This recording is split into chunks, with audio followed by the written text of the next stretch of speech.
দেখো বন্ধুরা, লোকে বলে না যে যদি থাকে কপালে লেখা সাপে কাটে। তো আজকে ওরকমই কিছু একটা হয়েছে আমার সাথে।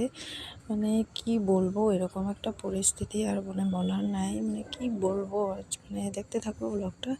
তো এই যে দেখো, সকাল সকাল উঠে তো ছেলে মেয়ে সে হাসি খুশি ফুর্তি। সকাল সকাল উঠলাম, একটু ছেলেকে আদর করে, দুজনের ভালোবাসা।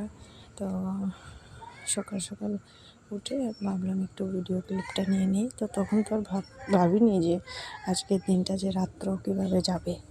তো দেখতে থাকো বাকি। হুম তারপর যে দেখো, সকালে বাসি কাজ সেরে ধীরে সকালে চা খেতে বসলাম। আর ছেলেকে সকালে খাইয়েছি দুধ বিস্কুট। তারপর এই যে সকালে ওকে ভাত খাইয়ে দিলাম মাছ ভাজা দিয়ে। তারপর দেখো এই যে সকালের রান্না, সকালের না দুপুরের রান্না চলছে। যেরকমভাবে কাজকর্ম ডেলি চলতে থাকে, এই কাপড় ধোয়া, বাসন ধোয়া, সব কিছু করে স্নান করে কাজটা সেরে তারপর দুপুরের রান্না পাতলা করে ঝোল করেছিলাম, ভালোই লেগেছে তরকারিটা। তো তারপর রান্নাবান্না হলো। আজকে হলো কার্তিক পুজো। তো কার্তিক পুজো দেখে এসেই যে আমার সাথে এরকম হবে আমি ভাবতে পারিনি।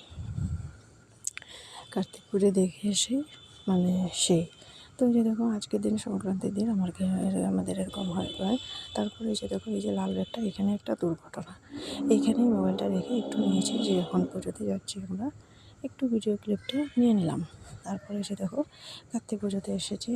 ওরা বলে গিয়েছিলো, আমাদের পাশের বাড়ি বলে গিয়েছে।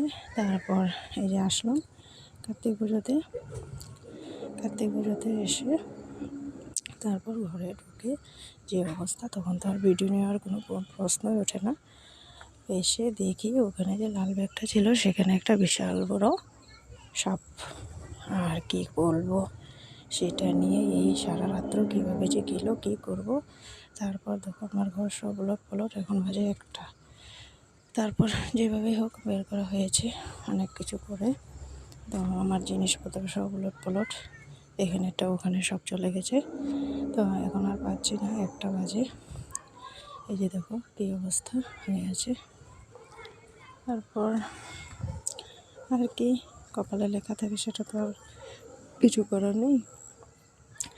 তো সব জিনিস এখন উল্টাপাল্টা। এখানে ছিল গডরেজটা, এখানে ছিল শোকেস এসেছে, ড্রেসিংটা ওখানে ছিল, ড্রেসিংটা ওদিকে চলে গেছে।